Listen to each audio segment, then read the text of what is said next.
सशस्त्र क्रांतीचे जनक आणि आपल्या महाराष्ट्राचे आद्य क्रांतिकारक ज्यांनी एकट्याने आदिवासींची फौज उभी केली असे ते वासुदेव बळवंत फडके. नमस्कार, स्वागत आहे आपल्या फिल्म आयडी चॅनलवरती. तर आज आपण बघणार आहोत वासुदेव बळवंत फडके यांच्याबद्दल जी संपूर्ण माहिती आहे ती आपण या व्हिडिओमध्ये बघणार आहोत. तर ते आपल्या महाराष्ट्राचे असे क्रांतिकारक आहेत आणि त्यांनी जो लढा लढवला म्हणजे तो होता शस्त्रांसोबत, म्हणून त्यांना सशस्त्र क्रांतिकारक सुद्धा म्हणतात. चला बघूया. आपल्या देशाला स्वातंत्र्य मिळून यंदा 75 वर्ष पूर्ण होत आहेत.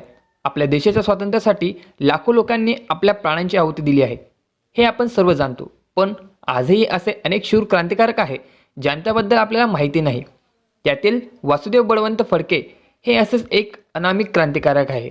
आज आपण स्वातंत्र्य सैनिक वासुदेव बळवंत फडके यांच्या आयुष्यातील काही गोष्टी बघणार आहोत. कोण होते वासुदेव बळवंत फडके? चला बघूया. महाराष्ट्रातील रायगड जिल्ह्यातील शिरढोणे गावात 4 नोव्हेंबर 1845 रोजी जन्मलेले वासुदेव बळवंत फडके हे ब्रिटिश सरकारविरुद्ध सशस्त्र बंड पुकारणारे पहिले क्रांतिकारक म्हणून ओळखले जातात. 1957च्या पहिल्या स्वातंत्र्य लढ्याच्या अपयशानंतर स्वातंत्र्याच्या महान युद्धाची पहिली ठिणगी वासुदेव बळवंत फडके यांनीच पेटवली होती. वासुदेवांना सशस्त्र क्रांतिकारकाचे जनक म्हटले जाते, कारण गुलामगिरीच्या साकड्या उकडून टाकण्यासाठी त्यांनी आदिवासी तरुणांची अख्खी फौज उभी केली होती. सैन्याने इंग्रजांच्या नाकी 9 आणून सोडले होते. फडके यांचे प्राथमिक शिक्षण पूर्ण झाल्यावर त्यांच्या वडिलांनी त्यांच्या दुकानात काम करण्यास सांगितले, पण त्यांना हे करायचे नव्हते. त्यामुळे त्यांनी वडिलांचे म्हणणे नाकारून ते थेट मुंबईला निघून गेले. येथे त्यांनी 1871 मध्ये एका इंग्रजी कंपनीत काम करत असताना जंगलात फौजेच्या सरावाची जागा तयार केली. या काळात ज्योतिबा फुले आणि लोकमान्य टिळक हेही त्यांचे साथीदार होते असे सुद्धा म्हटले जाते. फडक्यांनी स्वतःची फौज उभी करण्यास सुरुवात केली, ज्यात भिल्ल, डांगर, कोळी, रामोशी आदी जातीतील तरुणांचा समावेश होता. वासुदेव यांना सुरुवातीपासूनच कुस्ती आणि घोडेस्वाराची आवड होती.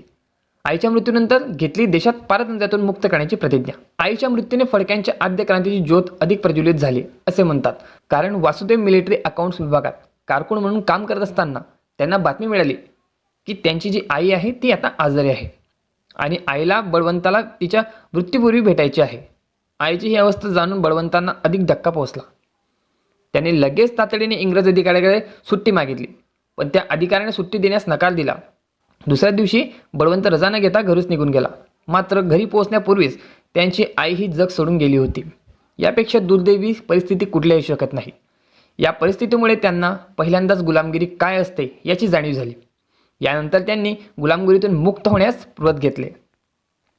पुढे त्यांची पुण्यात भेट क्रांतीवीर लहुजी वस्ताद साळवे यांच्यासोबत झाल्यानंतर फडके यांच्या मनात त्यांची फौज उभा करण्याचे विचार प्रबळ होऊ लागला. साळवे हे समाजसुधारक होते आणि ते दलित तरुणांना कुस्तीचे प्रशिक्षण देत असत. वासुदेवांनी त्यांच्याकडून कुस्तीचे प्रशिक्षण घेतले. वासुदेव बळवंत फडके या आदिवासींना बघून थरथर कापत होते इंग्रज अधिकारी. त्याचे कारणही तसंच होते. तर वासुदेव यांनी आदिवासीची फौज संघटित करण्याचा प्रयत्न सुरू केला. 1879 मध्ये इंग्रजांविरुद्ध बंड पुकारण्यात आले. क्रांती करण्यासाठी शस्त्र हवे होते आणि शस्त्रांसाठी पैसा गरजेचा होता. त्यावेळी मग त्यांनी अनेक ठिकाणी दरोडे पाडणेही सुरू केले. हळूहळू वासुदेव फडके यांचा प्रभाव महाराष्ट्रातील 7 जिल्ह्यांमध्ये पसरला होता. त्यांच्या या वाढत्या वलयामुळे इंग्रज अधिकाऱ्यांचा चांगलाच थरकाप उडाला होता.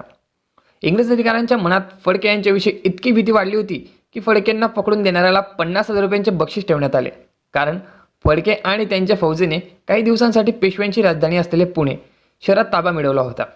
तेव्हाच इंग्रज सैन्यही त्यांना तिथून हटवू शकले नाही. ही बातमी इंग्लंडपर्यंत पोहोचली. त्यामुळे त्यांना पकडून देणाऱ्याला इंग्रजांनी मोठी रक्कम जाहीर केली. पण या दरम्यान एक गोष्ट घडली, ती म्हणजे ही रक्कम इंग्रजांना जाहीर करताच दुसऱ्या दिवशी मुंबईच्या रस्त्यावर फडक्यांच्या स्वाक्षरीच्या जाहिरात दिसल्या, ज्यात इंग्रज अधिकारी रिचर्डला मारणाऱ्याला 75,000 रुपयांचे पूर्ण बक्षीस दिले जाईल अशी घोषणा करण्यात आली होती. तर मित्रांनो, उमाजी नाईक यांच्याबद्दल तुम्हाला जर थोडंफार माहिती असेल तर त्यांच्यासाठी इंग्रज अधिकाऱ्यांनी सुद्धा अशाच ऑफर दिल्या होत्या, परंतु त्या शक्य झाल्या नाही.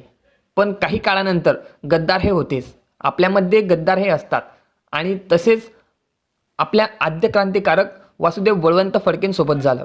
त्यांनाही गद्दारांमुळे पकडले गेले. तर कोण होते गद्दार? चला बघूया. तर गद्दारांमुळे फडके पकडले गेले.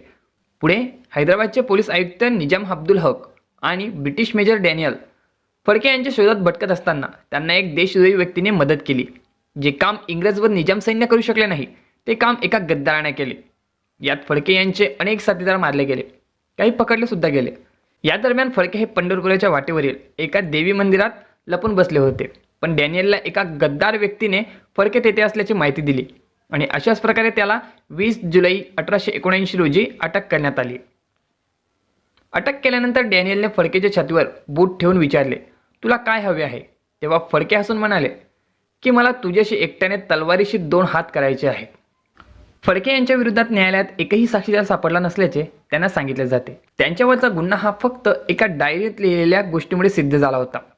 15 वर्ष लिपिक पदावर राहिल्यानंतर त्यांना हिशेब डायरीत लिहिण्याची सवय लागली होती असे सांगितले जाते. त्यामुळे दरोड्यादरम्यान लुटलेल्या पैशांचा संपूर्ण हिशोब ते त्या डायरीतच लिहून ठेवायचे.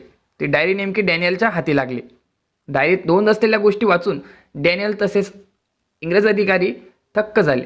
वास्तविक कारण इंग्रज फक्त लुटारू मानत होते.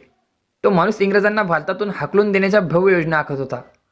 पुढे त्यांच्यावर मग देशद्रोहाचा खटला चालवला गेला आणि त्यानंतर त्यांना काळ्या पाण्याची शिक्षा सुनावली गेली. ही शिक्षा भोगण्यासाठी त्यांना अंदमानला पाठवण्यात आले. 17 फेब्रुवारी 1883 रोजी काळ्या पाण्याच्या शिक्षेदरम्यान दिशेच्या या शूर सुपुत्राला वीरगती मिळाली आणि आपल्या महाराष्ट्रातील धगधगणारी ज्वालाही शांत झाली. तर असे होते आपले वासुदेव बळवंत फडके. तर मित्रांनो, वासुदेव बळवंत फडकेंबद्दल ऐकून तुम्हाला कसे वाटले? तुम्हाला जर आवडलं असेल तर नक्की चॅनलला सबस्क्राईब, लाईक आणि शेअर करा आणि असेच नवीन व्हिडिओसाठी नक्कीच आपल्या चॅनलला सबस्क्राईब करा.